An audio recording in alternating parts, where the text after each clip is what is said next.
preservation of and increased access to the 92nd Street Y Humanities Audio Archives is generously funded by the National Endowment for the Humanities. Good evening. My name is Levi Darby, and I serve as Associate Director of Education for Jewish Education at the 92nd Street Y. It is my pleasure to welcome you this evening to the fourth and final in our series of dialogues entitled Intergroup Relations Towards a New Jewish Understanding. Before we begin this evening's dialogue, it is appropriate to make mention and to offer our thanks to Irving Levine, who has served so well as our moderator for this entire series. Irving has orchestrated the dialogues on stage, handled the questions from you, the audience, and in fact has lent us his expertise and his insight into the critical issues which we've been discussing over the past 4 evenings. We have been honored by his presence, and we are most profoundly appreciative for his outstanding contribution to this series. Ladies and gentlemen, please welcome our moderator, Mr. Irving M. Levine. Thank you, Levi. Thank you for the kind words. Well, this is the last roundup. We're ending tonight, and I think we're ending on a high note, and I have some anticipation of some excitement as to what we're going to hear. As you know, we've been defining the Jewish agenda. We've been talking about how to implement it. We've even asked non-Jews to tell us what they think of us. Tonight, we're going to face the future. We have 2 distinguished scholars and activists with us, and I think you're going to be absolutely deeply informed. Let me introduce our first panelist, Henry Feingold, who is professor of history, Graduate School of City University of New York at Baruch College. Henry is formerly affiliated with the Jewish Theological Seminary and the Reconstructionist Rabbinical College. Henry is a very, very prominent and gifted author. The Politics of Rescue, a very famous book on the Roosevelt administration and the Holocaust. Henry has written on Zion in America, the Jewish experience from colonial times to the present. A midrash on the history of American Jewry. Former editor of the American Jewish History. In short, Henry is one of our most distinguished Jewish historians. And even though historians look at the past, we trust them with the future. Henry.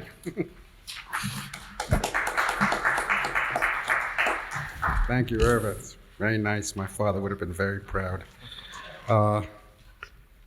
I told David that I don't know the answer to tonight's shaila, where are we going from here? But actually, I told a lie. Like every Jew, I do know exactly where we're going. What I really want to do is begin from the end. With that old joke that there is good news and there is bad news. You know the voice of that cool pilot who says there's good news and there's bad news. The good news is that we're making excellent time, and the bad news is that we are hopelessly lost. I feel that way tonight, and so let me begin with my conclusion. I don't know where we go from here. I do know that American Jewish survival will require an act of will, and it sounds almost Herzlian, and I'm not certain whether the requisite identity or passion to be Jewish is there, whether we will have that will. So the answer for me is, if one wills it, it can be. But neither the secular Jew, which I consider myself, or the observant has the full answer. Let me first tell you why we are hopelessly lost. Something about why the secular assumptions that we invent our lives by are not giving us the answers. I just got through reading Charles Silberman's book, and I read all those wonderful statistics, and it occurred to me at the time that they are cool secular artifacts, which cannot really describe what is required for survival. It is true that the per capita income is high, and there are so many new chavurot, and we have the highest SES, I think he called it, the social economic status of any group in America. But somehow they do not measure things of the spirit, things of passion, In fact, I'm beginning to think that the higher the individual success, the secular success, the more diminished, the higher the private achievement, the more the private success, the more severe the collective failure. I almost think there's an inverse correlation between the two, just as the same as we have private affluence amidst public poverty, we have private success and less collective success. And the reason for it has something to do with the secular mindset. We all know the buzzwords of the secular mindset. We talk about individuation and autonomy, and yet I have some feeling that the very essence of Jewish corporateness, the communalism, which is so important, is giving way in favor of private success. There is a decline of the support structures, the family, the community, where Jewish identity is traditionally incubated. And of course, we are no longer immune from the pathologies that we associate with modernity.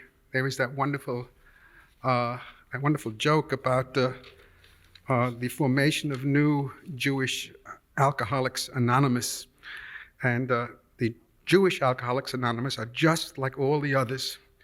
The alcoholic gets up and says, "I am an alcoholic," and then he adds, "with an explanation." There are, in the secular mindset, there is something that are known as functional bifurcations.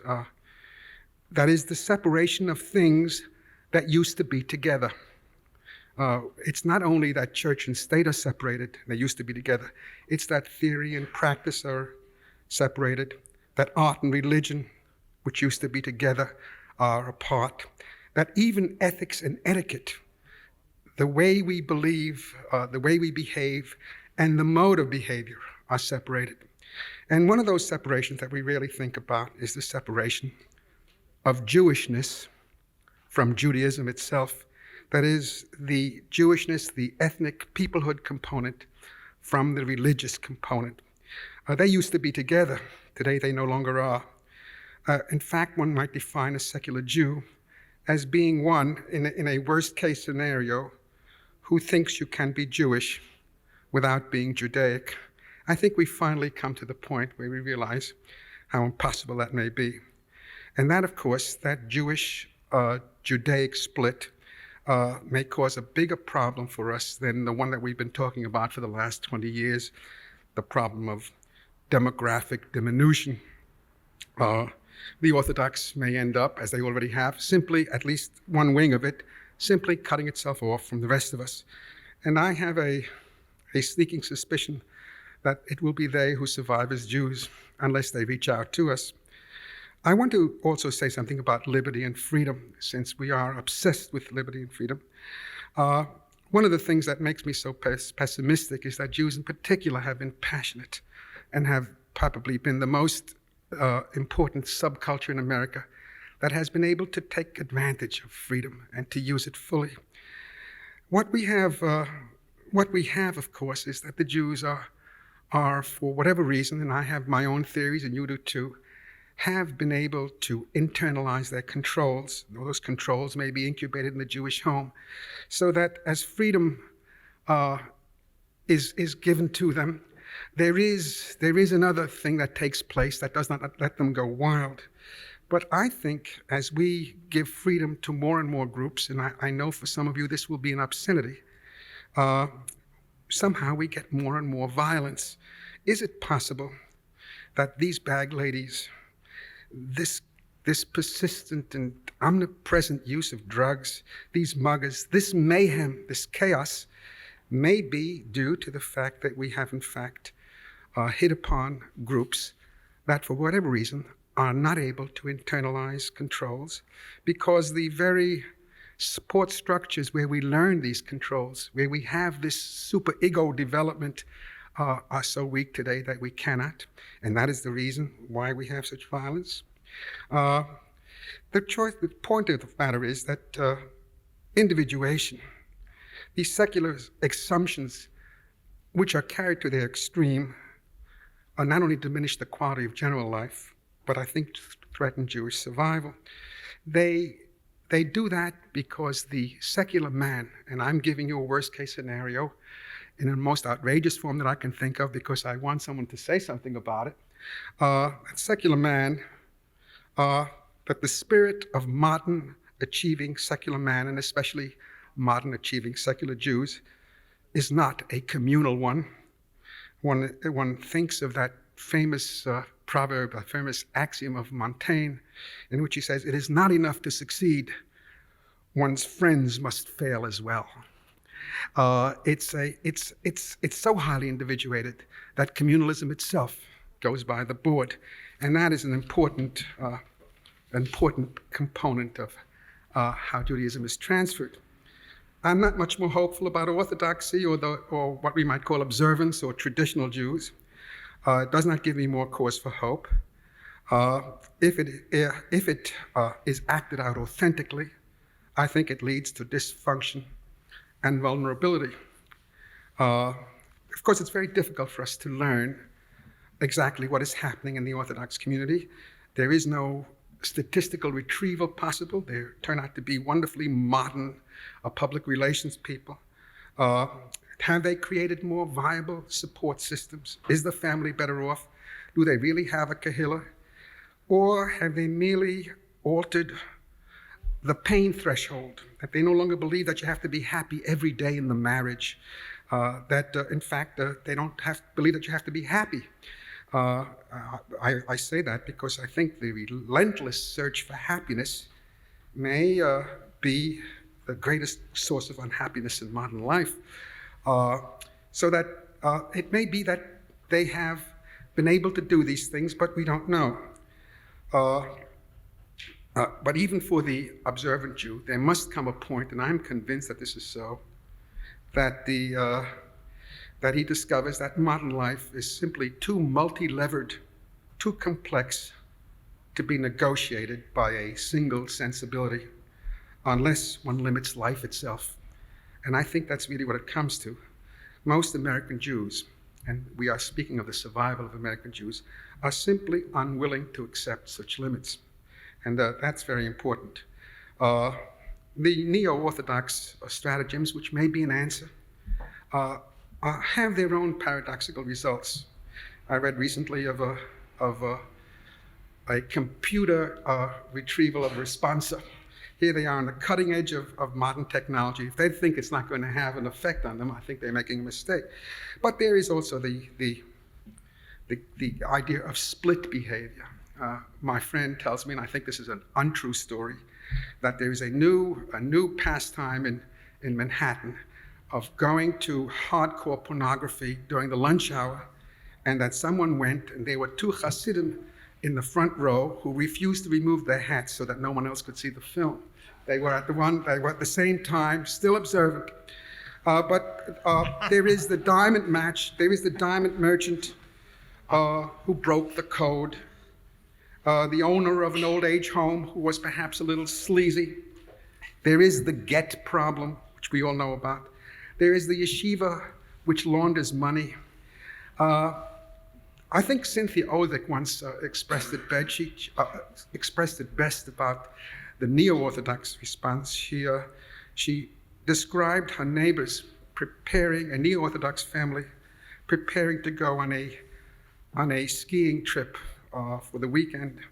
And she describes what they packed, and they packed sweaters, and they packed skis, and the last sentence she said, and lots of tuna fish. The point is that their energy and talent was devoted to finding an orthodox way to participate in a kind of a secular thing. Not that Orthodox are not supposed to enjoy themselves, but they were saying, here, we can do it too, with a little extra trouble. So that my conclusion is that neither extreme, neither the secular or the ultra-religious, or even the modified religious, can carry American Jewish life forward completely. The first produces a Judaism of convenience. a normative Judaism which cannot elevate and cannot produce transcendence. And the second produces the danger of inauthenticity or perhaps limiting the range of life. So what are the solutions? Well, I told you I don't really know. I used to have a theory that that American Jews were so avidly secular that in the tension between the secular lifestyle and the Orthodox lifestyle, in the pulling between the two, American Jews fortunately got something that very few groups have. They got something called measured change, and that they kind of needed each other in a dance of death. But that may no longer be true. The Orthodox needed the secular to show them the way to the ski lodge, and the avidly secular Jews needed to know what they were going to deviate from. So the Orthodox had that. But today, of course, it looks very ominous. It looks like that linkage is no longer viable, and that's a terribly worrisome thing. Some people think that the answer to that survival problem is education, the Hebrew day school, or what have you. I know of no modern educational system that has been able to deliver anything, not even literacy, much less ethnic and religious identification. Educational systems are notoriously bad in delivering the things that we expect of them. I think we might learn a lesson from the Catholic school system. Some recent study years ago indicated that there were more deracinated Catholics produced by the Catholic school system than by the secular schools. Moreover, we know that the real identity formation does not take place in the school. It takes place in the family, and that has been weakened, and that is one of our great tribulations. Now, we're supposed to be speaking about pluralism, and of course that is the answer. That is the answer for Charles Silberman, that there will be many flowers blooming in this new garden that Judaism is composing, that there will be all kinds of ways, that there will be a genius of celebration and all wonderful ways to do it.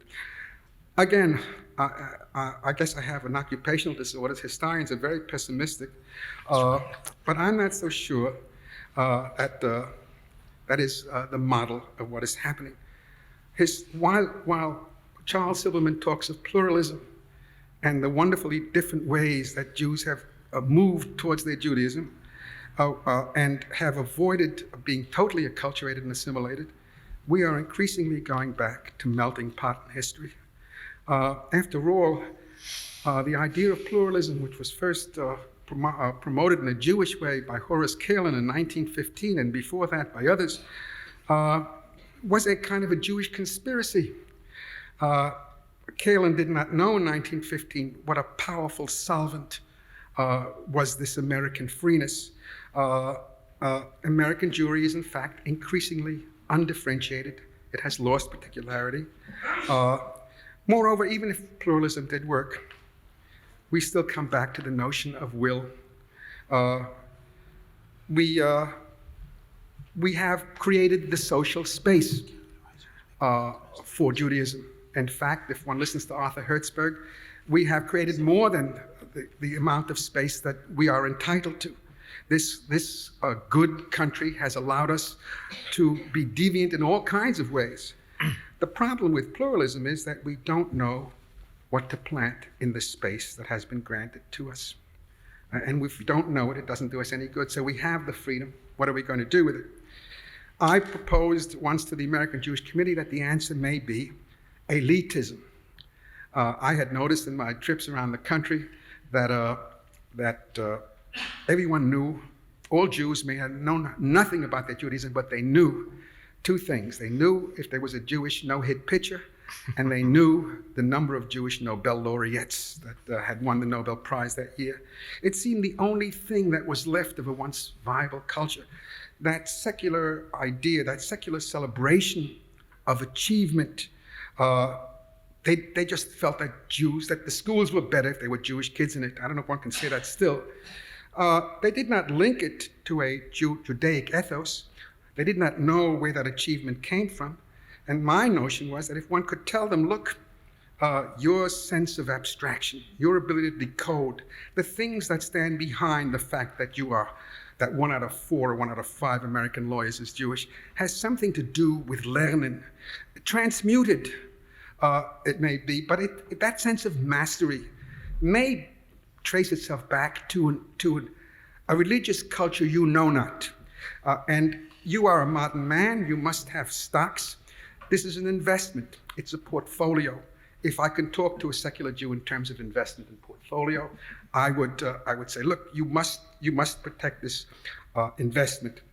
You have received, the transactional part would be that you have received values, you must return some so that your children can have this portfolio as well. Living well is not sufficient. Of course, one can say that all one wants, but it really doesn't work.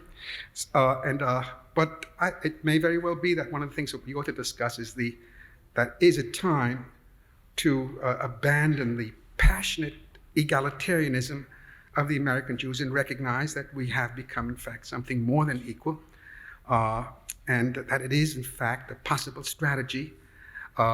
Vulgar in itself, I think you must become a Jew because it's a winning team. No, you must become a Jew because you are interested in achievement, but behind that, those are merely the rose petals that will draw you to the rich culture beneath it. You must understand why this achievement. Of course, I'm not very sure that the achievement really comes from a Judaic ethos, they know not.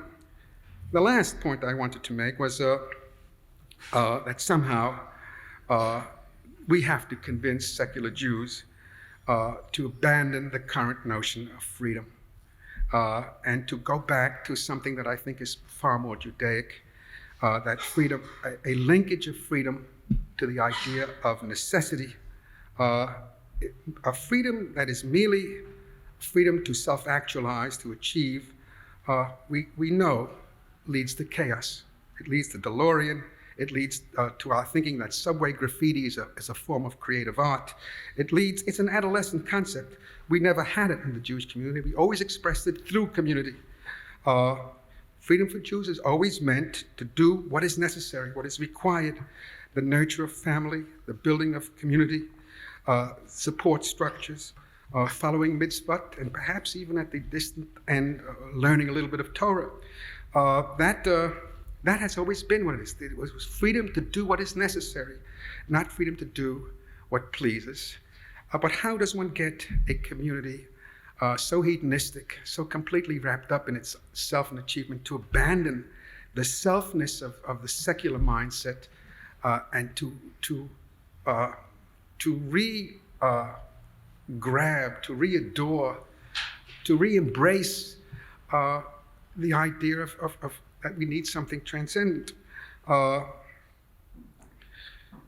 It's clear to me that secular individuation, to put it simply, erodes communal corporateness. One could argue, the way Charles Silverman does, that we will then have 5.6 million tribes, each autonomous Jew, a voluntary tribe unto himself, who voluntarily comes to Judaism.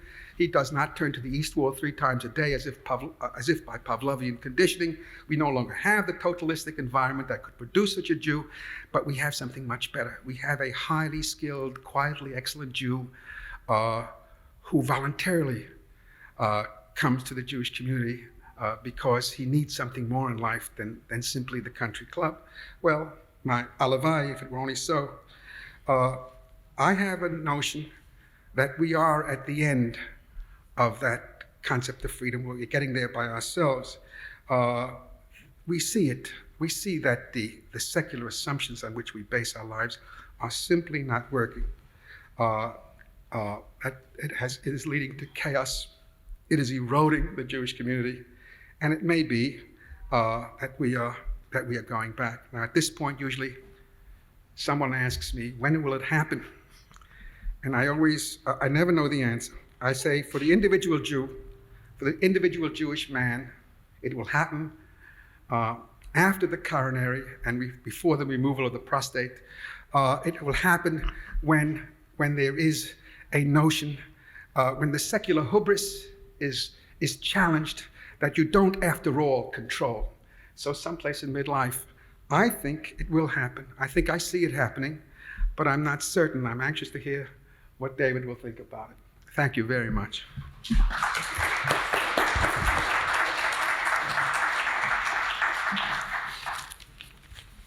Thank you, Henry. It's quite a remarkable bit of pessimism, entertainingly and fascinatingly presented. The last few weeks we've had sort of a left-right dialogue. We might have a pessimist-optimist dialogue tonight. But let me not prejudge. I want to introduce to you a rather young man who is my new boss over the last year or so. Dr. David Gordis is the Executive Vice President of the American Jewish Committee. He's a noted educator and administrator, and with a very distinguished record of participation in many areas of American Jewish life. In July 1984, he became the Executive Vice President of the American Jewish Committee, and he has already distinguished himself in such a short period of time. He directs a 300-member staff, and all over the country, 33 local offices across the United States, Jerusalem, Paris, and Mexico City. AJC is a big, and I think important and influential organization. Before coming to the AJC, Dr. Gordis, who is a conservative rabbi, was vice president of the University of Judaism in Los Angeles and vice president of the Jewish Theological Seminary of America, with which the University of Judaism is affiliated. He is also associate professor of Talmud at the University of Judaism and executive director of the Foundation for Conservative Judaism in Israel. He has a broad background for such a young man.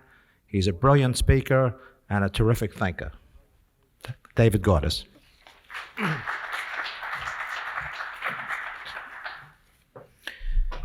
Thank you very much, Irving. I'm tempted to accept Henry's invitation and respond to his fascinating and informative comments. They always are extremely thoughtful and informative. He reminds me of that observation that was once made about Jews. Jews prefer their clouds without silver linings. I plead optimism, but with an explanation. So I'm going to fight the temptation to simply respond to the very thoughtful remarks, and we'll get to that perhaps in the discussion. And I'm going to speak perhaps a little bit more formally than the occasion warrants, but it is because I want to get to the optimism in a somewhat structured way, and I'm going to try to abbreviate some of the prepared remarks to make certain that we don't impinge upon the time of conversation and discussion too much. And I beg for your indulgence and your patience for these few minutes. One other preliminary observation. It's interesting that Henry, as the historian, spoke in terms of what you might call spiritual and Jewish concerns. Myself as a rabbi, but now turned Jewish public administrator, I'm going to talk more in political terms. I have a feeling that in the course of our conversation later on, the two will come together, but you'll be struck, I think, by this disparity. There's no doubt in my mind that recent years have been a time of rather significant change in the public and political behavior of American Jews. I think that we've begun to relate differently toward one another and to interface differently with the institutions and centers of power of American life. Traditional patterns of loyalty have begun to shift, allegiances have been altered, our organizational complexion is developing new features with new players and new roles. Change in itself, though often disconcerting by its very nature, is, in my view, neutral and inevitable when one deals with a living organism, and we as a community represent a living organism. But I would suggest that prior to speculating about the future and planning strategies for the future, it is appropriate that we reflect upon these changes, try to understand our present condition, and to assess it. And that's the spirit in which I offer the observations this evening. Let me illustrate what I mean by change by referring to 5 areas, which are by no means exhaustive, but which are sufficiently suggestive to share with you what I mean and to lay the groundwork for a thesis that I'd like to put before you. 5 areas of change. First, there is no doubt in my mind that as a community we have shifted towards the right in our political behavior. There are still some mutterings and quibblings over the figures, but if one takes the broader perspective, we've moved from what used to be a presumed 4-to-1 ratio of left to right or Democrat to Republican, then perhaps 3-to-1, and at the present time, the figure appears to be pretty closely 2-to-1, Democrat to Republican. I mention this in the context of a general shift to the right, and I think it's important to remember in the context of this change that the general voting population has shifted to the right, and Jews' shift to the right has not disturbed very much the pattern of differentiation from Jewish voting patterns from general voting patterns. But it's true, without doubt in my mind, that this shift has taken place, and I believe that we have to take into consideration. I do not know what the future will hold in terms of traditional loyalties to the Democratic Party and to the left of center, but the attenuation of these loyalties at the present time, the attenuation of loyalties to left of center values, I believe is essentially unarguable. Second, again accommodating to the larger American pattern, Jews have entered the area of political action committees and lobbying groups and pressure groups with enormous energy and enthusiasm. I'm referring not only to the kind of formal PACs that support specific political candidates, but I'm referring also to the kind of phenomenon represented by AIPAC, by the American Israel Public Affairs Committee, which is not in fact a PAC, but which, with the enthusiastic support of virtually the entire Jewish community, has developed into perhaps the most effective lobbying group on the Hill, pursuing the interests of the State of Israel with skill and effectiveness by marshaling Jewish influence and pressure in ways that a decade or so ago would have seemed virtually impossible. Third, within the Jewish community in recent years, we've witnessed the consolidation and growth of power of the organized Jewish community. By that I mean the Federation community, which has emerged quite easily and naturally as a center of power, at least on the local level. The synagogue community has concurrently declined in influence. At the same time, it's been integrated in the organized Jewish community. Interlocking directorates are the norm. Generally, a harmonious relationship exists between synagogue and Federation community. At least it's evolved over the last several years. But it's clear that a shift has taken place. The center of power and influence in the Jewish community has been consolidated in the Federation structure locally, and I would suggest even to a considerable extent nationally. Fourth, out of the network of national Jewish organizations of all kinds, religious, cultural, defense, and Zionist organizations, there has emerged a new group of principal players. And I'm talking about the multi-acronymed umbrella organizations, which began in Jewish community life with a coordination function, but which in many cases have moved beyond that function to aspire to speak for the total Jewish community and, in a sense, even to govern it. Foremost among these organizations is the Conference of Presidents of major American Jewish organizations, but also to be mentioned are such groups as the National Jewish Community Relations Advisory Council, which is the umbrella of local community relations councils, the Council of Jewish Federations, which is the umbrella arm of the Federation movement, and such special interest umbrella groups as the National Conference of Soviet Jewry. And we ought to mention also the international umbrella organization recently achieving such prominence in connection with the Waldheim affair, the World Jewish Congress. And fifth, and last of the changes that I point to as a setting of stage, as a mise en scène for the thesis that I'd like to put before you, I call attention to the deterioration of internal Jewish relationships and the intensification of tensions between the ideological groups in Jewish life. These political realities have been exacerbated by the situation in Israel. The tensions are enormous here, and the concern that we ought to feel about this situation is great. I'm not optimistic about the outcome of the several efforts that have been made to deal with this tension. I see before us the specter of a bifurcation of the Jewish people. This is a parenthetical comment about my optimistic stance. I see a concern about the emergence of two different Jewish communities that will not intermarry and will hardly interact except in conflict. And I would suggest that this is perhaps the most ominous challenge faced by the Jewish community today. Now, these five emerging patterns, the shift to the right, the emergence of PACs and lobbying groups, the ascendancy of the federations, the growing prominence of the umbrella organizations, and the deterioration of intra-Jewish relationships are the backdrop for the principal thesis that I'd like to put forward now.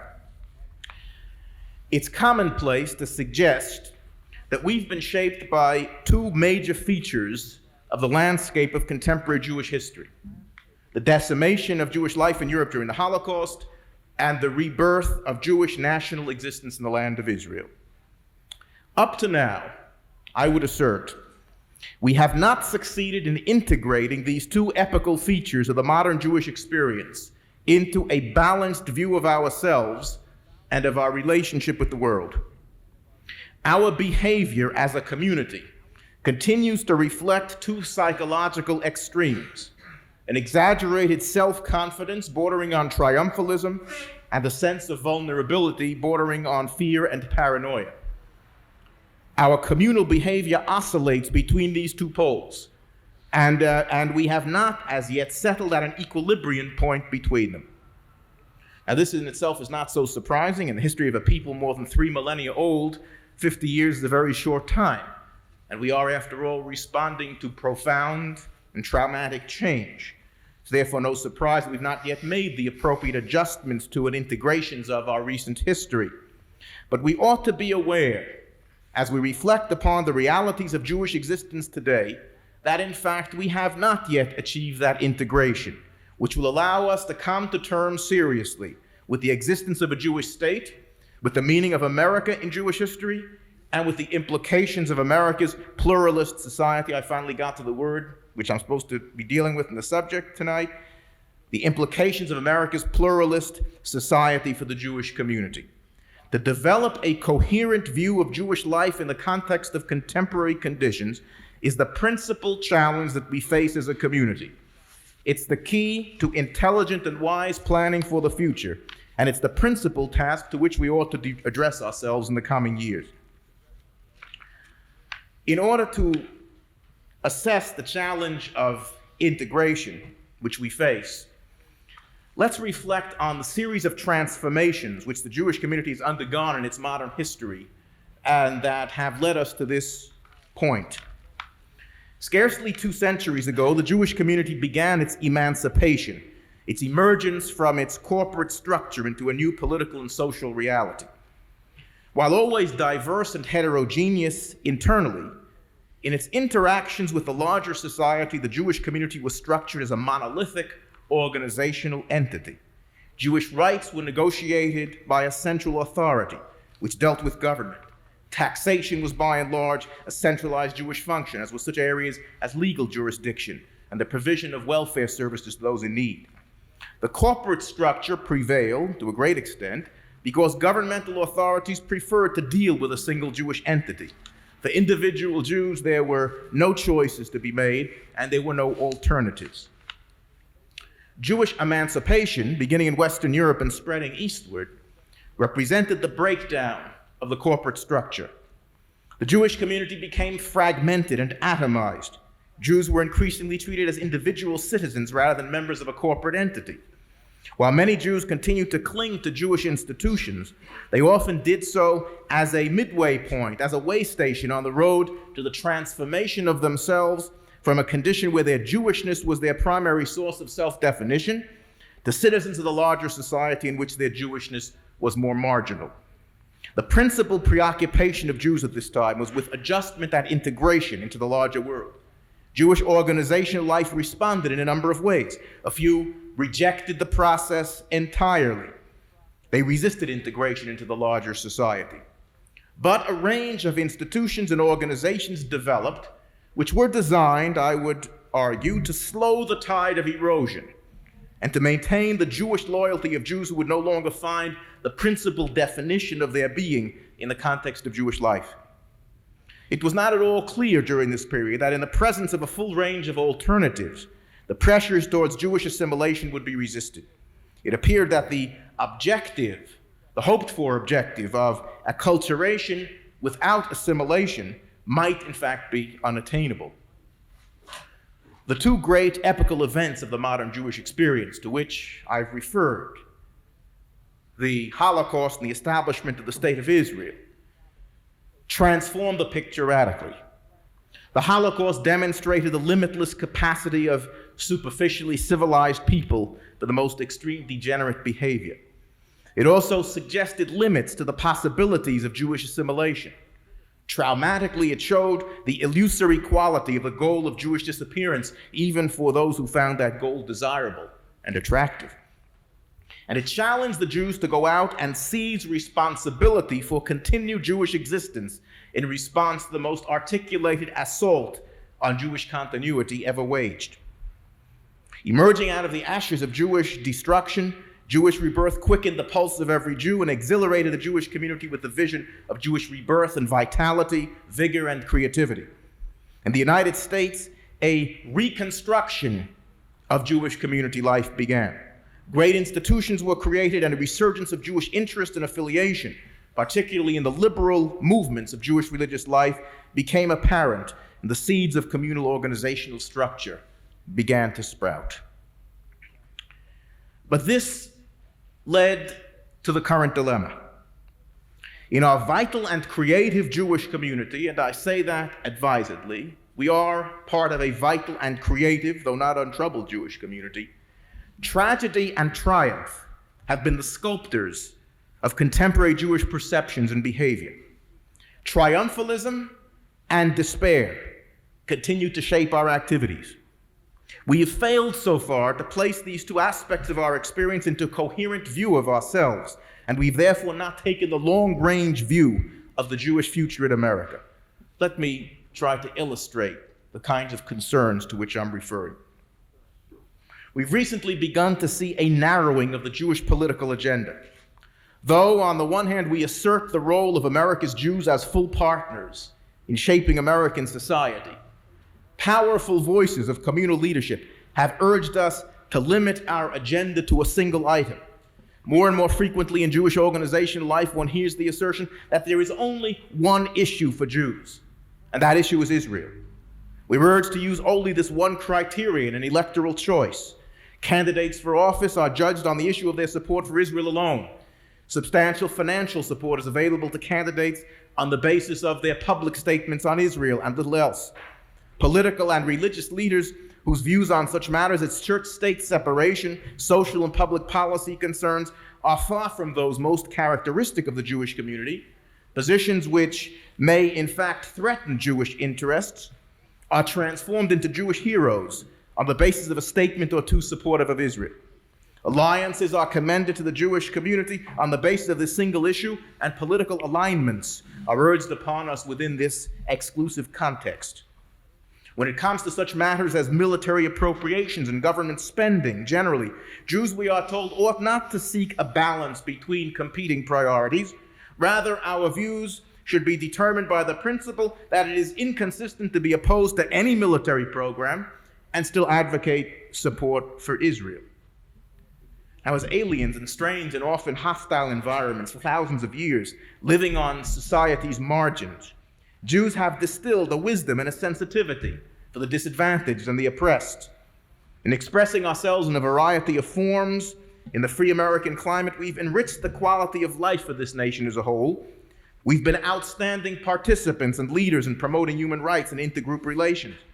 In so doing, we have, I would assert, we've acted in the authentic spirit and teaching of our heritage, pursuing justice and compassion, and we've made an outstanding contribution to the growth and enhancement of American life. And I would argue that we have strengthened ourselves in so doing and not weakened or attenuated our Jewish loyalties. But we are urged now to turn away from our social concerns, and to formulate our positions in the narrowest context of self-interest. And single-issue politics has broader implications. Recently, a distinguished American Jewish leader suggested to the President of the United States that Jews support the President's Central American policy, and that in fact the last national election in which Jews favored the Democratic candidate was not an accurate indicator of Jewish attitudes toward the President. Both assertions, it seems to me, are highly questionable, but what is important to understand is that they were made in good conscience out of the conviction that American support for Israel is contingent upon this kind of expression of loyalty. A community that feels vulnerable turns inward and panders to power. And we are a community that feels vulnerable. And yet at the same time, we wish to be totally uninhibited in championing the use of Jewish wealth and Jewish power. We boast about our role in the election of candidates welcome to us, particularly in their support of Israel, and the defeat of those whose positions we disapprove.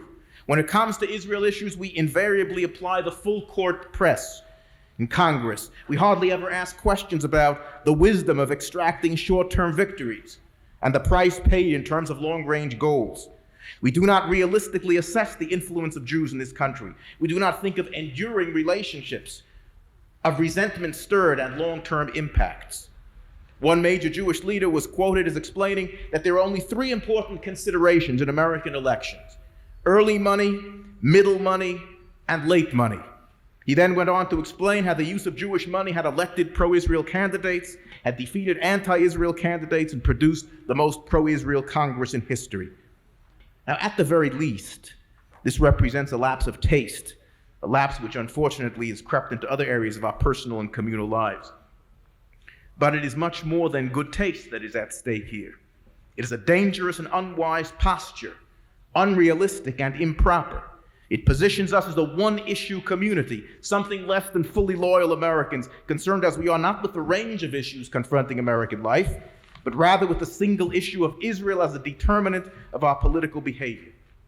We have, I would argue, failed to understand what pluralism is all about. America is a new phenomenon in Jewish history.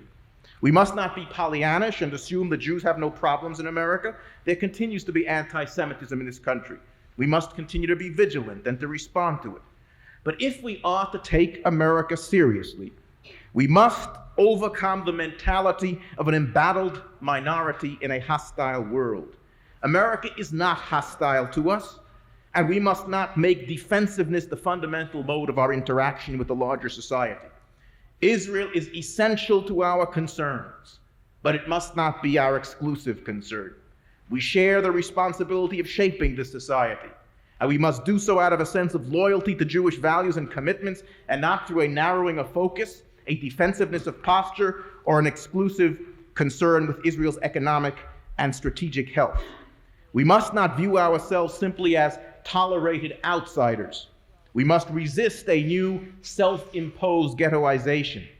We must finally come to accept the notion that we, in fact, are insiders in America. We must come to terms with the fact that we are influential, and we must learn to use our influence wisely. But at the same time, we must not delude ourselves into an exaggerated view of our own power. America is responsive to Israel's needs, but it's responsive to Israel's needs not because of the wealth of American Jews, but because it resonates with Israel in its struggles and in its ideals, and it views Israel as a strategic asset. Jewish influence and Jewish wealth should be used responsibly to clarify that reality and to articulate it in the political sphere. But that should be done with intelligence and with wisdom, without the kind of triumphalism that will inevitably lead to resentment over the perceived abuse of power and wealth. In terms of Jewish organizational structure, the complexities of American Jewish life require a degree of coordination and communication, but they do not require the reincorporation of American Jewish life. We must come to accept the pluralism of Jewish life in America internally in the context of American pluralism generally. We need no king of the Jews. The era of Stadlanut is over. Jews do not all see the world in the same way. We can and we should participate along the entire range of America's political spectrum. Politically, philosophically, and ideologically, we should properly approach the complex issues of American society in all of our diversity. We should welcome the diversity, and at least we must accommodate to it. This means that we should find ways of communicating with one another without hostility and recrimination.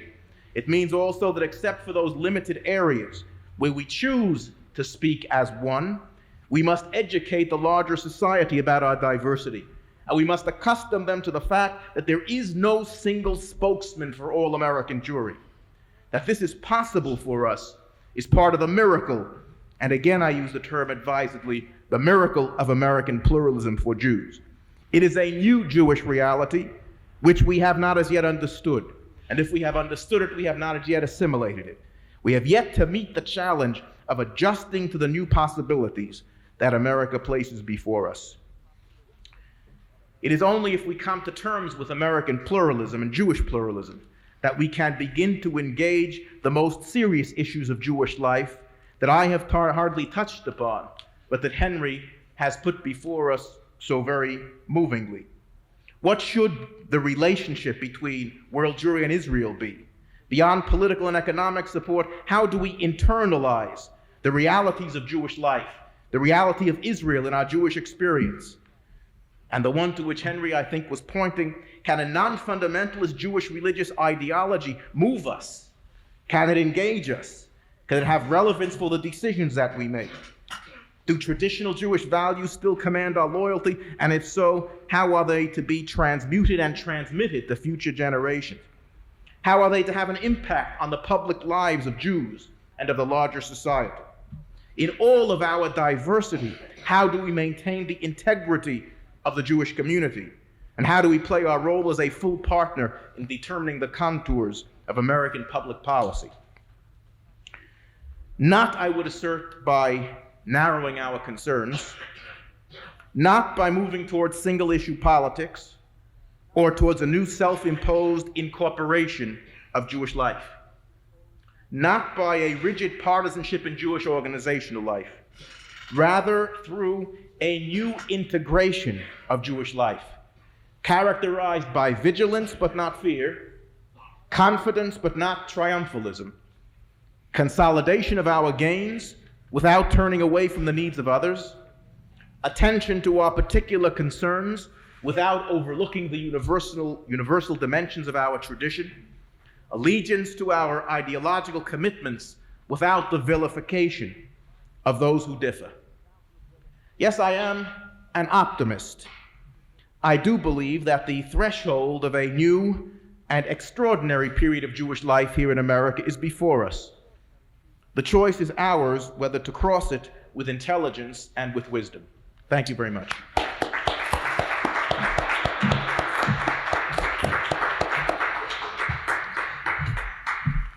You know, the rules are that we will give the participants a chance to strike out at each other, friendly, with civility, and then we will turn it over to the audience. But first we'll encourage a little dialogue among the participants. Henry, what about this optimistic view? How terribly American.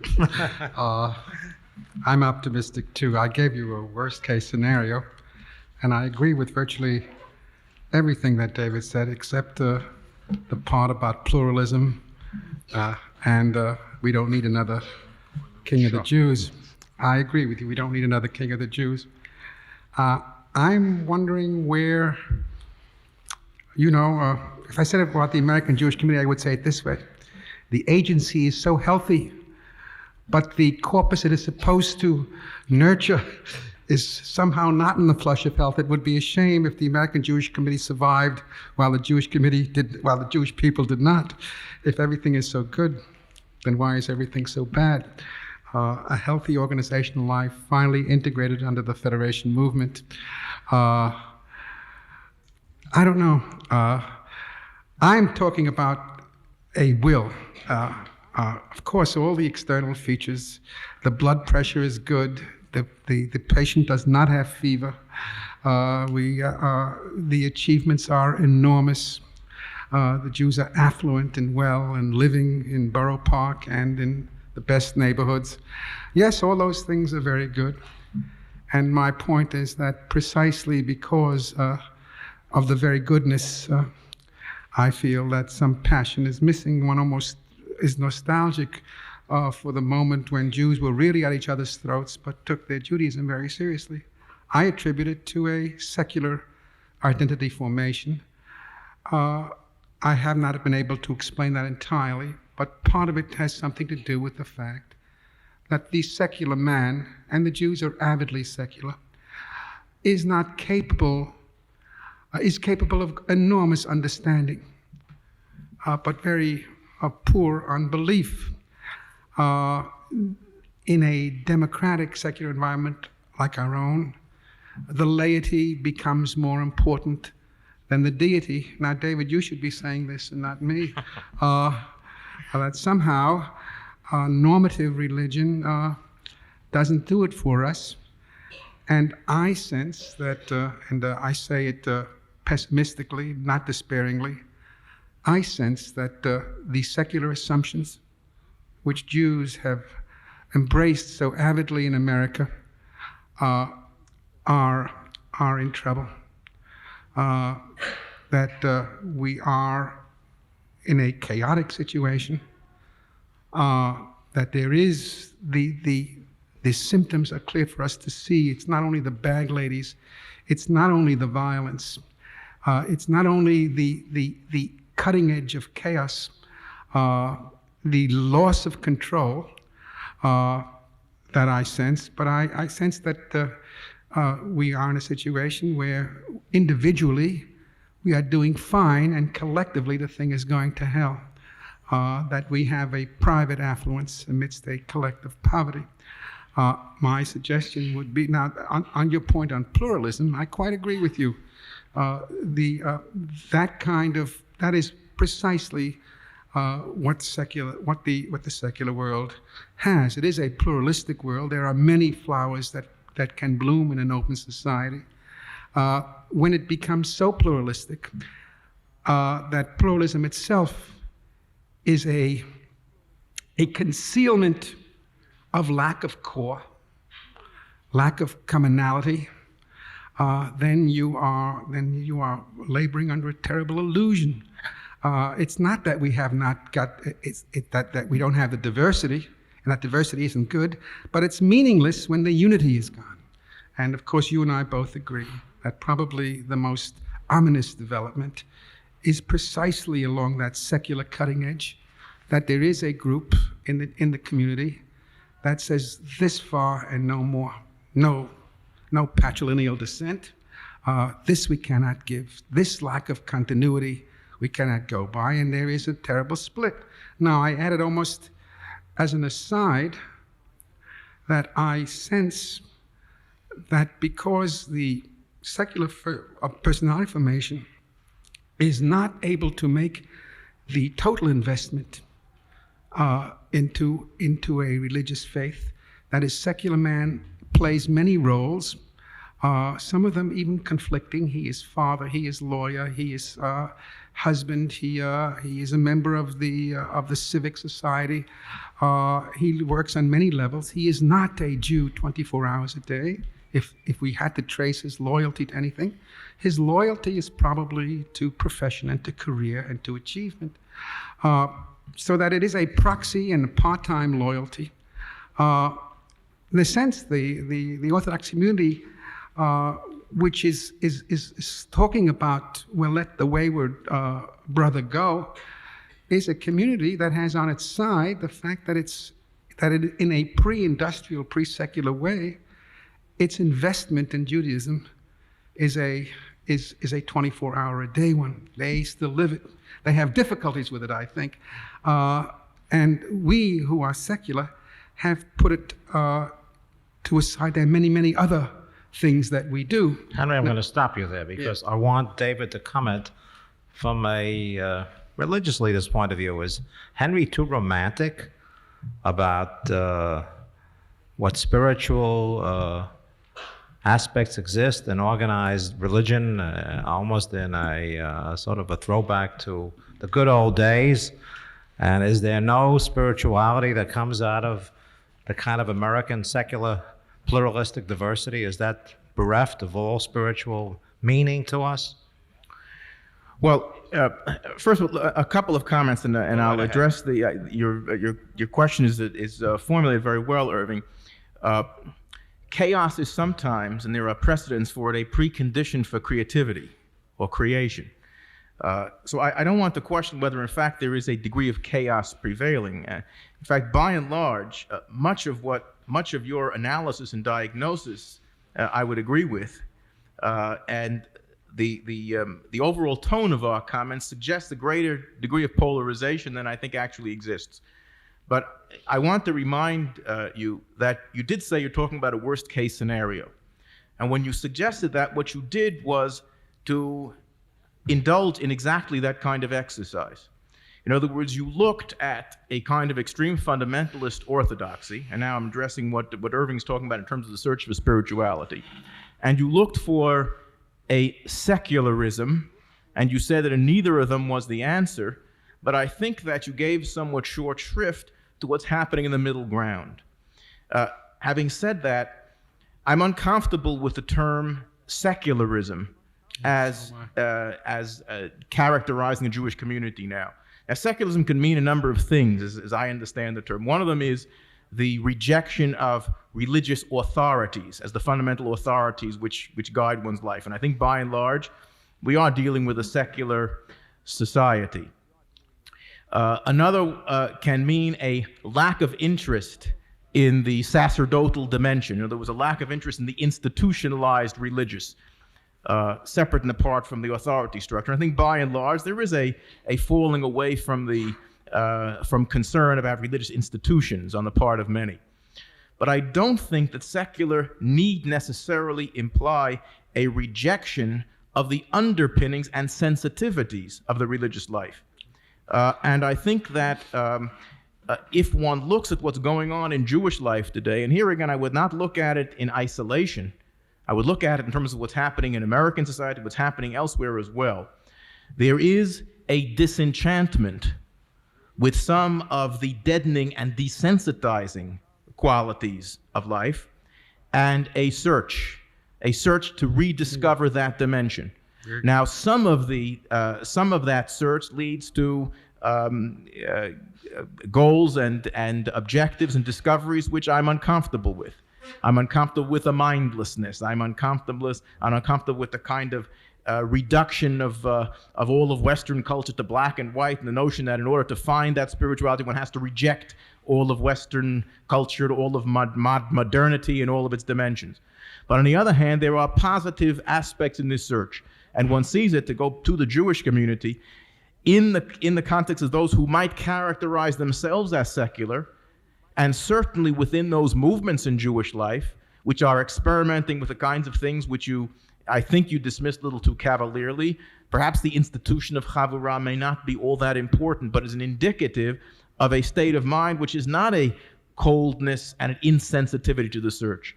It's a search to find solutions. We may not have found them yet, but it's a precondition to finding those solutions. And I think you find it in such places as the one which you're so familiar with, which is the college campus, which a quarter of a century ago we considered the burying ground of Jewish identity. There is less ignorance of Judaism now than there was 20 years ago, though not 40 or 50 years ago, and in various elements of the population. I don't believe that your suggestion that no educational institution or structure works is fair. The truth is that with all the deficiencies and with all the problems, if all of Jewish education had been a failure, to talk about Jewish education specifically, we wouldn't be here. Look at the two Jewish bachers, well educated. Right. Let me just answer that. What do you say about that, Henry? Well, I agree with you that I have secular is a bad word, and I was thinking of something else to say, but I do secretly believe that underneath it all, of course, that Jews will tamper with secularity as they have with everything else and come out with a winning formula. I did. If you had questioned me, I would say that. You know the famous story about the very frum Jew who's caught on the road on a Friday afternoon as Shabbos is approaching, and he makes his way to the nearest shtetl, to the rabbi's house, and he says, "Rabbi, I need a Shabbos, take me in." He says, "I'm sorry, my son, it's too late. Go out and find somebody else. Don't worry, God will help." And he goes out with that still ringing in his ear, and he meets the first Jew he meets is the town Bundist, the secularist, and he tells him his problem, and the Bundist says, "Come with me, and I will make you a Shabbos." And after there it is, it's everything. And finally there comes that quiet time on a Sabbath afternoon when one can hear oneself think, and his curiosity gets too much with him. He says, "Look, I went to the rabbi, and he didn't take me, and he told me, 'Go out, don't worry, God will help.'" And he's interrupted by the secularist who says, "It's precisely because I knew that God would not help that I had to." See, that's what I really vision as Jewish secularism. That is, the moral imperative remains when the Godhead is missing. My question is, how long will it remain without the fullness of the thing? But of course, I do believe that Jewish secularism is not Calvinist secularism. I do believe that we resist bifurcation.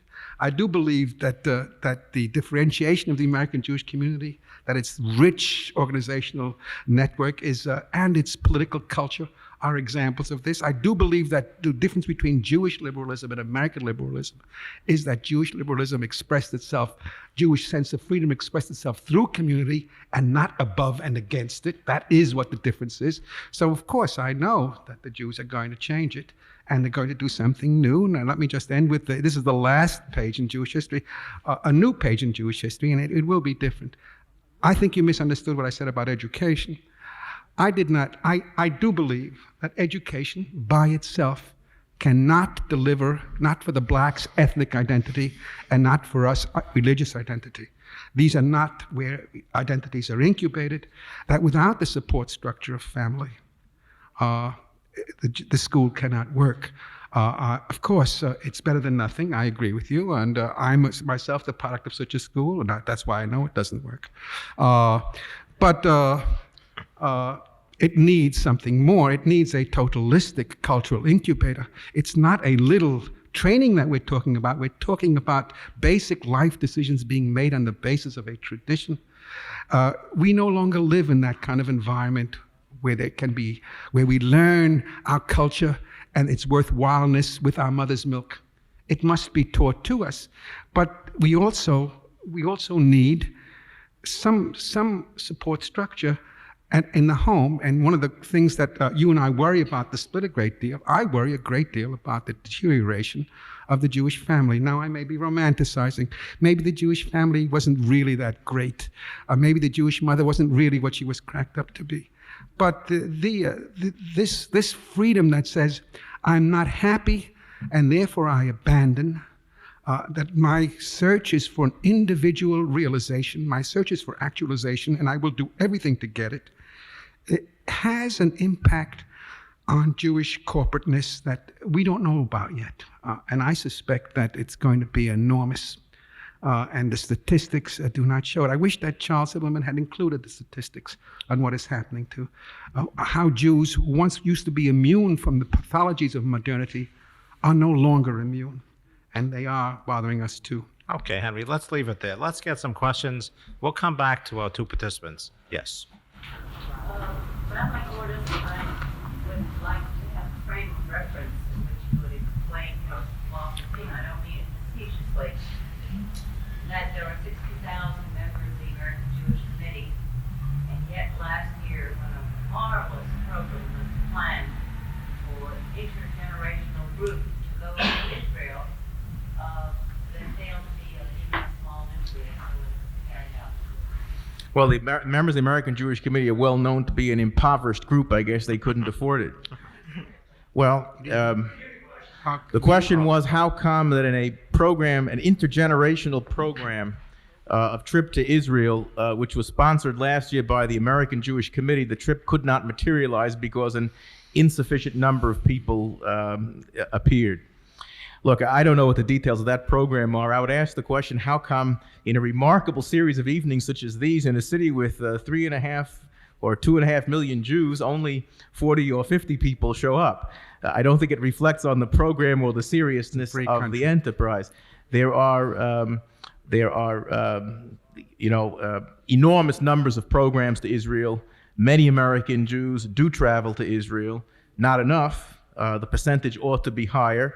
But I don't think the case of some individual program with whatever its particular problems, or which I'm just not familiar with, really affects the larger picture that I'm describing. Yes, sir. The comments remind me of a phrase of my father. Klasse, Toten, Kopf, and Band. We talk about the deterioration because of individualism setting in, very concerned with the collective. Then we gloat about the fact that the Jews are moving to the right, which emphasizes the superiority of the individual over the collective. Where are we going? Somebody want to take that? When I was wondering why David was saying that the Jews are moving to the right, if I recall correctly, the Jewish voting figures for the election of 1984, which 36% for Mondale, the only group that came close, who had precisely the same votes, were the unemployed. That is, the richest per capita income and the lowest per capita income voted for the same person. Jews are as maverick, as in quest for transcendence through politics as they ever have been. Anyone who thinks that it's over will say that Judaism itself is over.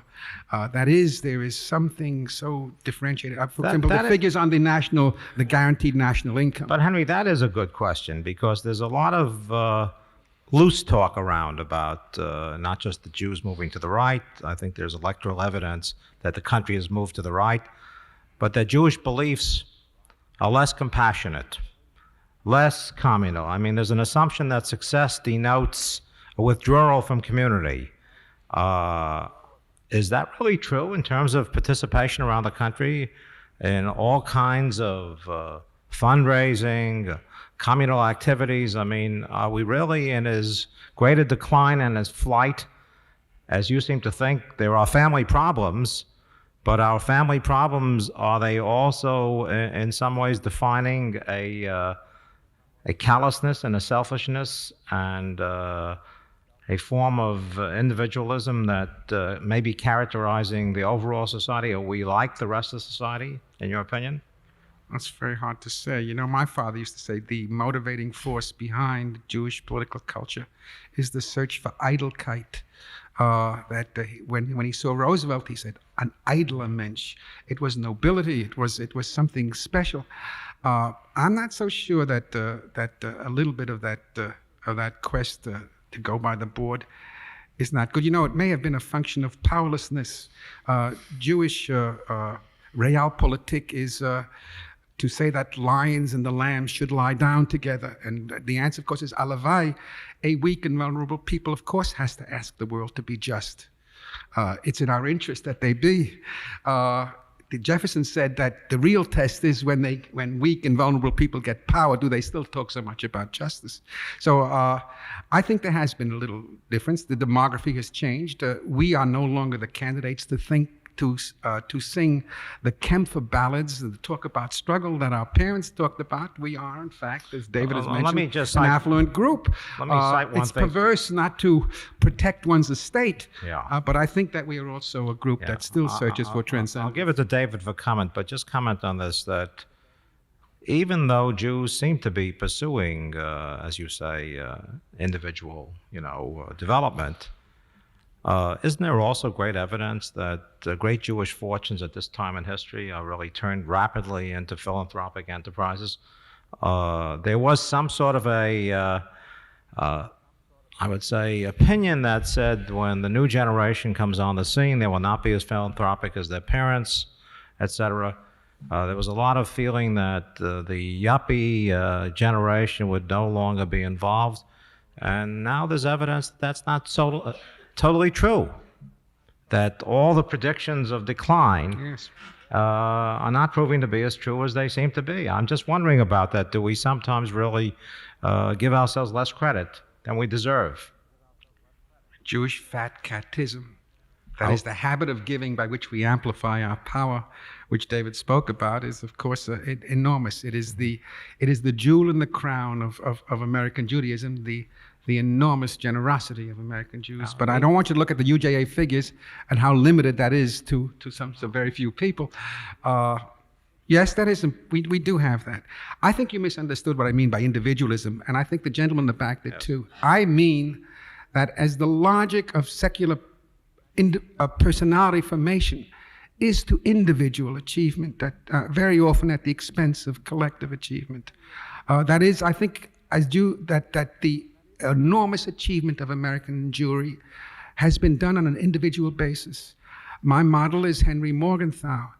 If I want to talk about Jewish power, I don't talk about Jewish organizations. I talk about the number of secular Jews in America who have, by dint of hard work and of enormous ability, and I think of a Judaic ethos, mastered the very things that are necessary to run a complex industrial or post-industrial society, more disproportionately so. That is a source of power. The Jewish physicists, the Jewish lawyers, and it was that power that was missing during the Holocaust.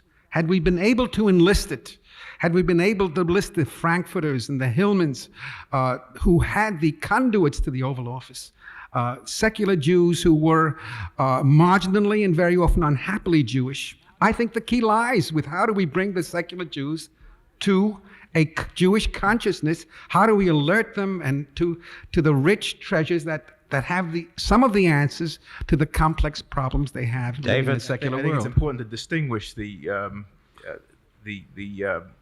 what you're talking about in terms of individuation from the Jewish perspective. It's almost paradoxical that in the present condition, we are probably failing precisely with the individual dimension of Jewishness and succeeding, if you would concede that we are succeeding at all, on the organizational and communal level. Quite the opposite of the picture that you're talking about in terms of the objectives to which we're aiming, or at least the directions in which our criteria of success are framed.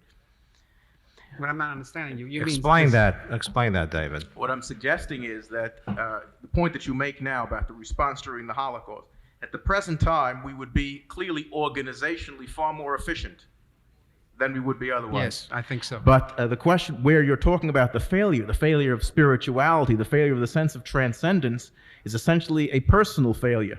Organizationally, quite paradoxically, we've been quite successful. The structures are there, the institutions are there, the interrelationships Jewishly are there, but we seem to have no content in your frame of reference on the individual level. Yeah, I did want to refer to the point that was made by the gentleman in the back. I think that perhaps he did misunderstand what Henry meant by individuation. I think he also misunderstood what I was saying about the turn to the right. I certainly was not gloating over it, quite the contrary.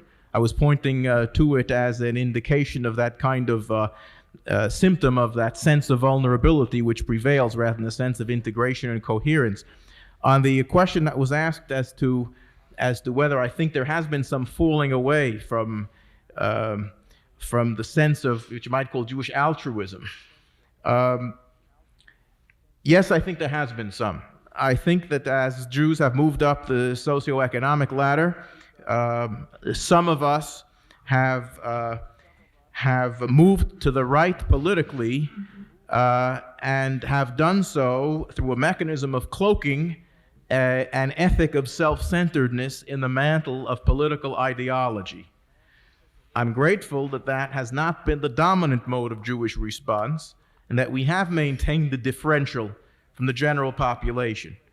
But I think that candor compels one to admit that we have not been immune from that quite anticipated and natural kind of phenomenon.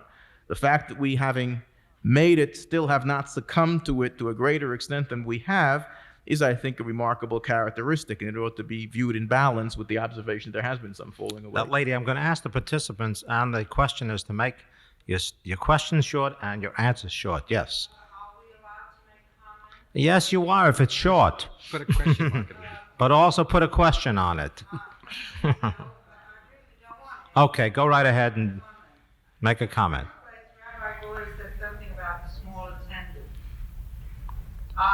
I would assume that after sitting here, this is the first time in Attendio, and listening to the flow of vocabulary, the flow of words, I can understand that people want a bottom line. And there's no bottom line here, that's for sure. Also, I'd like to comment about this business of spirituality. To me, a Jew is a Jew is a Jew is a Jew as he wishes to be as long as he remains identified. And being an organization member and being a volunteer at Federation, I believe that however a Jew wishes to be identified is great, whether it's a contribution or attending a meeting or whatever, as long as he is identified and acknowledges his and her Jewry. And I think that I made my own bottom line. Thank you. Yeah, Yes, yeah. the gentleman back there, I believe. There May was I a- comment on that, by the way? Just Henry, wait a minute, and we'll take some more. Yes. Yes, the gentleman over there. Did you have a question, sir? Okay, we'll get back to you if you want to speak. Yes. Okay, good.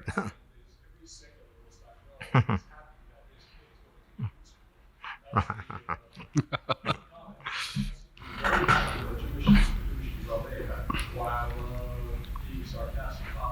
The question though is this: I wonder if both of you gentlemen are not reading too much into the so-called move to the right.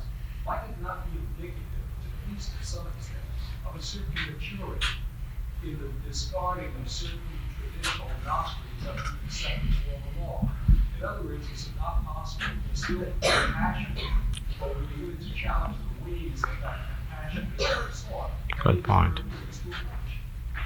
It's a good question. Why don't we take another question, then we'll see if we can.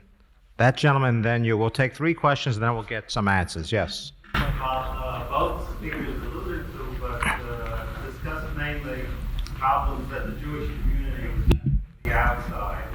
What about the problems that the Jewish community had within, tearing the Jewish community apart, the struggle between the Orthodox and the conservative? It was mentioned, but maybe it could be elaborated on. Yes. Yes, this gentleman down front, who always asks good questions. Of course. Right.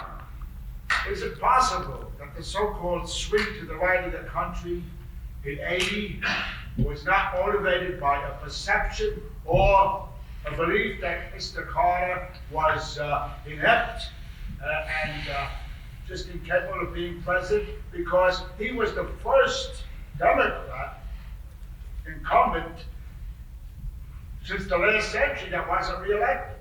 So isn't it possible that was a perception, perhaps just a perception or a belief that Carter was just totally inept? Okay, one more gentleman. Yes, and then we'll go to you. Yeah, this gentleman, and then yes. Go ahead. Following question, and unfortunately that lady has left. Henry, with your vast knowledge, Yes, sir. naturally anticipated that everybody here knows what you're talking about. I hope they did. What is really pluralism? Number one, this evening is devoted to pluralism. I ask both gentlemen, because there is not one pluralism, as you probably will admit. There's a pluralism, ethnic pluralism, there's a religious pluralism, there are probably more pluralisms. What are the Jews? You are talking of the Jews. Can you talk of the Jews? There is a very large, as you very well know, certainly the rabbi knows, very large liberal, conservative, Orthodox, Hasidic, and God knows what number of Jews. You can't say the Jews. There aren't the Jews. And are the Jews an ethnic group? Are they a religious group? These words were all thrown together. Once talked of secular Jews, the next one answered with religious Jews. Wouldn't it be good, and now comes my question, wouldn't it be good if you first analyze what you're talking about? Okay, we'll try to define sometimes. Yes, one more question. We'll go back to our panelists. Isn't it true that all religions are turning to the right? Muslims, Christians, and Jews. So why the question about the Jew turning to the right? No apprentice. Good question. Okay, David Gordis, why don't you take on one, two, or all? All right, let me try to comment very briefly, but Good. on the five of them. I don't think that the move to the right politically is an unalloyed evil or an unmitigated disaster. I think that there is some element of rejection or dissatisfaction with the program of the Democratic Party, some sense perhaps of ineptitude.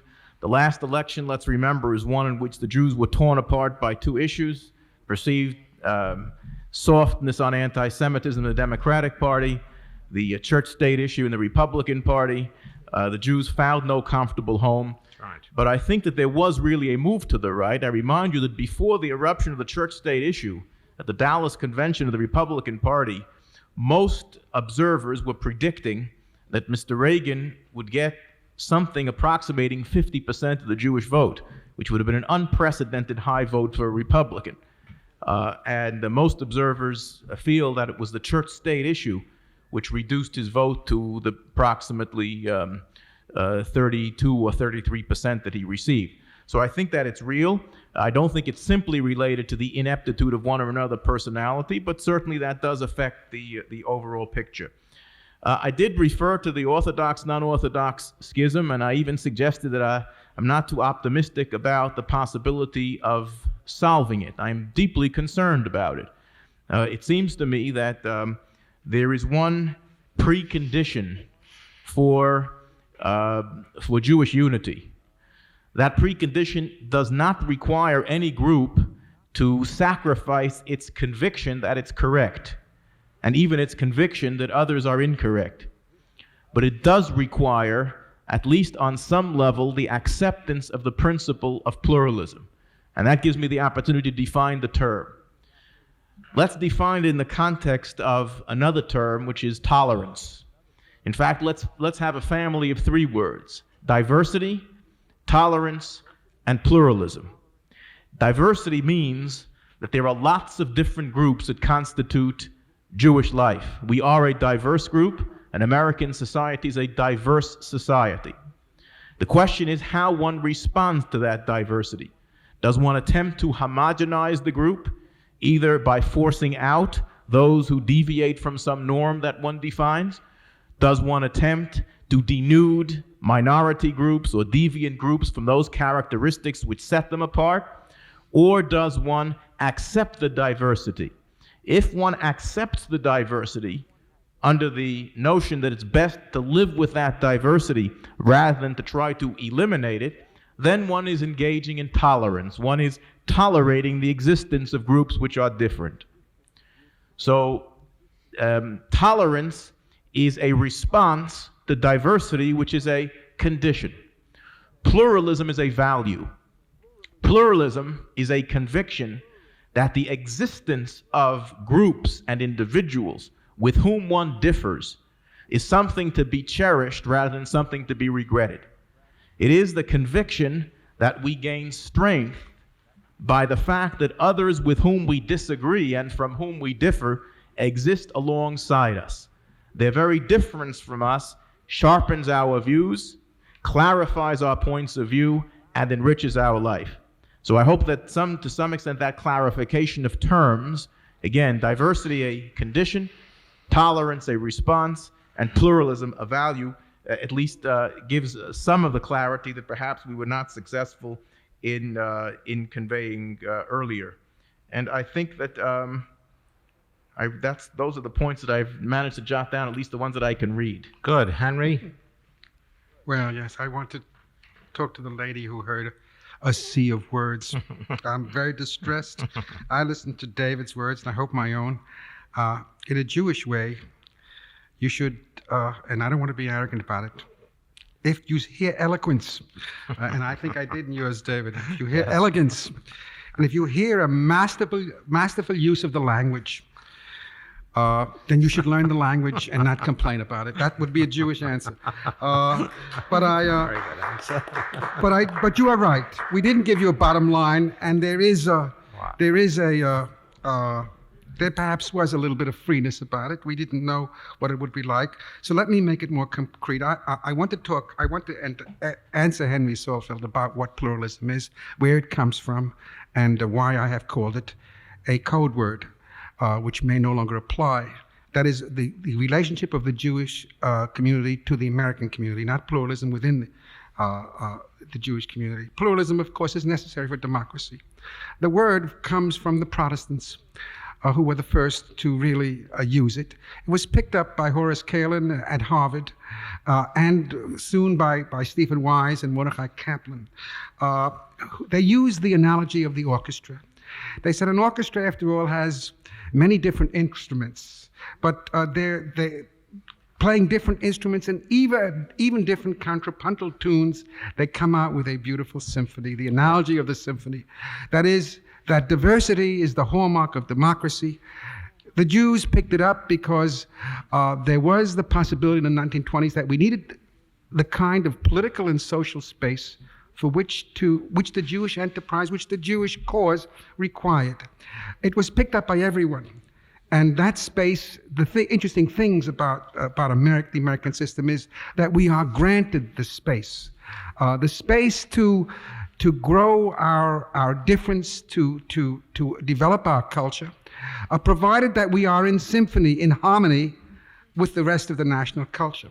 Now, of course, sometimes pluralism cannot really go too far. That is, if the message is deviant, or the American Jewish Committee, Louis Marshall always couched his interest in strictly American terms. If we wanted the Jews out of Russia, it was because it was good for America. If we wanted Harvard opened up to abandon its numerous clauses, it was good for America. But it was a pluralistic idea. I say the problem is that we have this social space. America has given us that problem, and I, of course, I am in favor of pluralism. My problem is we have the space and we don't really know what to plant in it, how to revivify ourselves, to redynamize ourselves, to get ourselves moving again, so that we would have a vibrant, alive, a Jewish culture and Jewish interest to plant in that space. And Israel is simply not enough, although it is a nurturing new way of coming to terms with it. Henry, I'm going to interrupt you on that, because what you seem to have been saying before was that the very space that we have is our problem. The bone in our throat is pluralism because it gives us too much space. No. Do you really mean to say that? No, I don't. No. In terms of the logic community. No, I heard that and I wondered about it. It didn't seem characteristic of your thought. No, that may be the inner spot, the pluralism within the Jewish community. But in terms of the larger society, pluralism within the Jewish community. We have too much space in the Jewish community. You're saying we don't know how to fill the space. No. Okay. I don't recognize it as my own thought. If I had said it, then it was wrong. No, I don't believe that. Okay. David? Yes. I just want to make an attempt at a bottom line also, so that don't leave too many people frustrated who felt that there perhaps wasn't one. My bottom line was contained in Henry's remarks.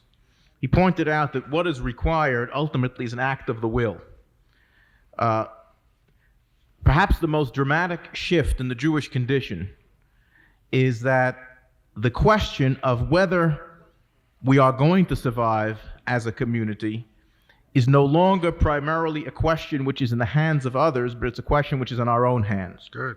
The issue is whether we will exercise the act of the will to exploit the range of possibilities which are before us in this pluralist society, to re-engage ourselves with Jewish tradition, with a sense of transcendence, with an appropriate connection with our past, and yet with a recreation of Jewish tradition for the future in such a way that once again our Jewishness will be relevant to the patterns by which we live, to the decisions that we make, and to that overall existence, that self-defining quality of ours. So far, it's questionable whether we actually have decided to make that act of the will. We tend, and here Henry and I would agree, to invest a great deal more seriousness in professional concerns and the kinds of individual quests that we're looking for.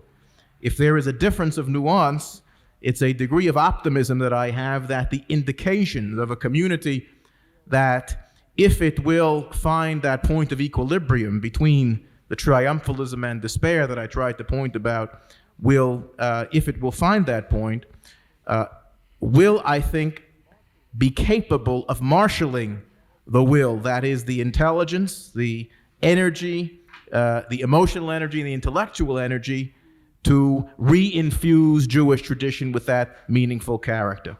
I'm optimistic that we can do it, but the choice is before us. David, let me ask you one question. Why are we not evangelizing the Jews that are ready for the message? And I'm not talking about any denominational way. If we have all these professionals, all these successful people out there, all these people who are waiting and are spiritually hungry, as they must be because they're living this kind of a dissipated life, valueless, where is the Jewish community in spreading the message? And why are we so slow? Compared to non-Jews, we're puny. A very good question, but let me answer it. There are those in the Jewish community who are engaging in evangelism. What is the characteristic that sets them apart from the rest of us? They are those who are certain that they have the answers. They have absolute confidence in their own authenticity. The rest of us, by and large, and often for very good reason, have not developed that sense of our own authenticity. And it is because so much of our energy has been devoted to the kinds of concerns which are detached from our Jewishness that we lack any sure-footedness and self-confidence in our Jewish selves. By and large, our notion of Jewish values is to associate ourselves with the thing which we like and call that Jewish tradition. Our familiarity either with the bottom line or, more importantly, with the textures, the fabric of Jewish tradition, is meager. And quite appropriately, out of this relatively untutored Jewishness, we lack a self-confidence to try to persuade others of an authenticity that we hardly feel ourselves. So the challenge is to, in the kind of engagement that I talked about a few moments ago, to engage in that kind of Jewish self-enrichment, that kind of Jewish preparation, that kind of Jewish attachment, which will inspire the kind of self-confidence that will allow us, if not to evangelize in the way that you talk about, but at least to be persuasive because we speak out of convictions and out of knowledge and familiarity. I wish I had said that, David. Yes. What I would add to it that the uncertainty that you detect does not come from preoccupation with becoming a lawyer, that it is inherent in secular identity formation. The uncertainty, the withholding of judgment, the detachment is part of that whole scientism that we have. The truth of the matter is that the tolerant secular humanist is not certain of anything. That's why that is the opposite of the passion. I think we need to go away from that a little bit. And if I could just say a word about the movement to the right, which seems to concern everyone. I too am concerned about it. I don't really see it as clearly as David does. I don't think that we're quite through with Jewish liberalism. But I would suggest too is that one of the problems and one of the reasons why that's happened is the Zionization of American Jewry. It's all very well to be liberal when you have no ox to gore. But once that came over, once we had Israel to advocate and to protect, we needed to master the nitty-gritty of American politics, the budget of it, the terrain of it, the texture. We could no longer talk about Isaiah in the Oval Office. We had to talk about what the PACs are going to do. Now, I belong to a PAC. It's called ICE PAC. It's the PAC of the east side of Manhattan, and I see how they work. I am very much afraid of the single issue business, and I'm very much afraid that it's monomaniacally Israel-centered. We need that kind of advocacy now. It may, in fact, shrink the enormous spectrum of Jewish interests. It was Arthur Hertzberg who told us years ago that at one time only 10% of Jewish political action was devoted to Israel. I think the time has gone up, but the percentage has gone up. But I think the reason for it is that Israel is still on first base. We are still talking about the possibility of unraveling. Bangladesh, which was a basket case, does not have that uncertainty. And so it really needs an extraordinary preoccupation, and I think the PACs have done that. But I think that that's partly the politics of the rights is partly the politics of self-interest. In that sense, I think it's a very healthy development. One more question, and then we're going to wrap up. Yes, I think you had a question.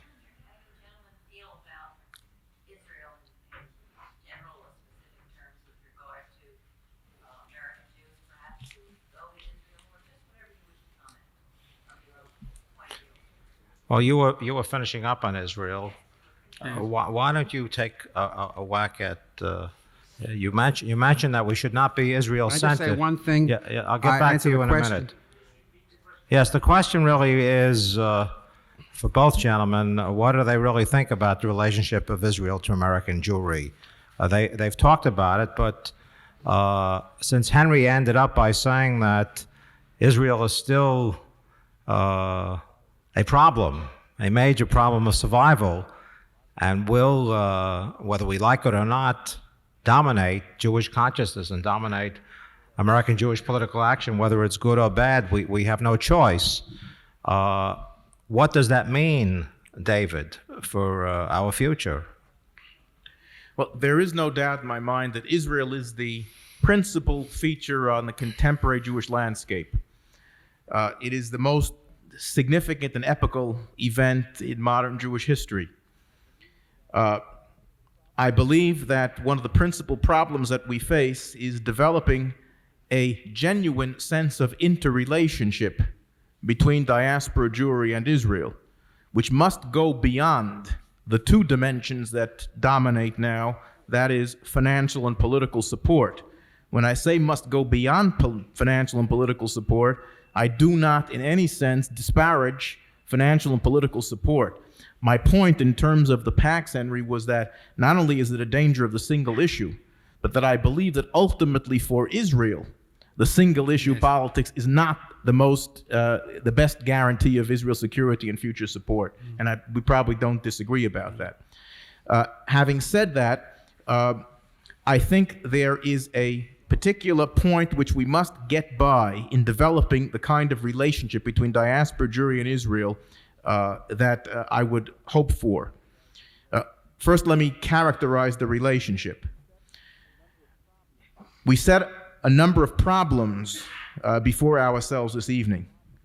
Perhaps the bottom line problem, to use that term again, is to define what it means from a non-fundamentalist perspective, because fundamentalists have their own answers, but to define from a non-fundamentalist perspective what it means to be Jewish. I believe that the solution to that problem is going to be developed in partnership and in communication between diaspora Jewry and Israel. The capacity for the possibilities of Jewish expression and Jewish fulfillment in Israel are unique.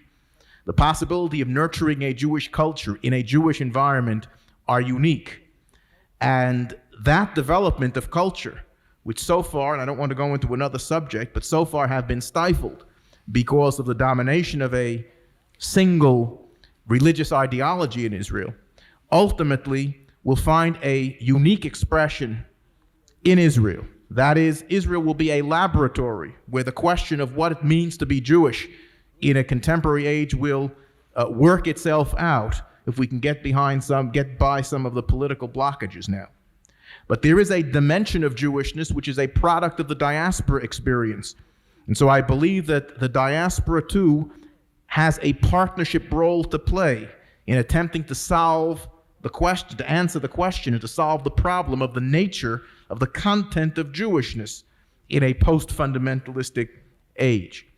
But in order to do that, we are going to have to get by the notion on the part of Israel that the only Jewish item on the agenda for diaspora Jews is Aliyah, and that from the point of diaspora Jewry, the only item on the agenda is defensiveness about why diaspora Jews don't go on Aliyah. I'm a believer in Aliyah for those who choose to go on Aliyah. I think Aliyah is a marvelous opportunity for Jewish fulfillment. But it is not the only form of Jewish creative living. It's not the only possibility for Jewish life. And if there is to be a true partnership and an interrelationship and the development of a common vocabulary, it can't be dominated by either side, which views the existence and the enterprise in which the other is engaged as historically meaningless or negative or aberrational. The diaspora and the miracle of Jewish existence and rebirth in the Jewish state are both poles of contemporary and modern Jewish life. I hope and pray that they will both remain, and an interrelationship that has not yet been created must be created, because each of them is a necessary condition, and the interrelationship between them is necessary to a healthy Jewish future. One final observation, just in a semi-facetious way, the Bundist Henry, the Bundist that you refer to in your talk beforehand is the same fellow who said later on in his conversation with the fellow who was looking for a Shabbos place that I'm an atheist, and with God's help I'll remain an atheist as long as I live. That may be as good a place to end as possible, but Henry has the last word. And the reason for yes. the question of Israel, I once said this to an audience, I nearly was lynched. I said, Israel is too important to leave to the Israelis. That is, that its importance transcends the temporal Israel. Israel was before Israel. The other point, of course, is that we may see in Israel, I think this point goes very close to what David was saying, a toning down, a mellowing of the Calvinist secularism that we have inherited, a possibility of bridging those bifurcations, those splits between church and state, another way, a less deracinated way. We need Israel perhaps more than she needs us, because we may need from her the cultural energy and the new model of how secularism can be dealt with. I'm not certain that Israel will be able to do it better than we do, but if my sense that we are at an end of something with the secular assumptions, there is a possibility that other kinds of secularism, other solutions in a secular way, in a communal secular way, may come from Israel that we will have to borrow. And therefore, we go into the 21st century with a desperate interdependence. They need us for advocacy with the American source of power. We need them for new models of how to come to terms with this new form of Judaism. They may have some answers that we cannot develop in our society. And that's really, it's not saying the entire thing, but that's why. That's why Israel is at the very center of what we need. Thank you, Henry, and thank you, Dr. David Gordis. You've been a marvelous panel, and you're both great educators and good speakers, and thank you, audience, for being so loyal. Come back to the next 92nd Street Lecture Series. Thanks for listening. For more information on the 92nd Street Y, New York, and all of our programs, please visit us at 92ny.org.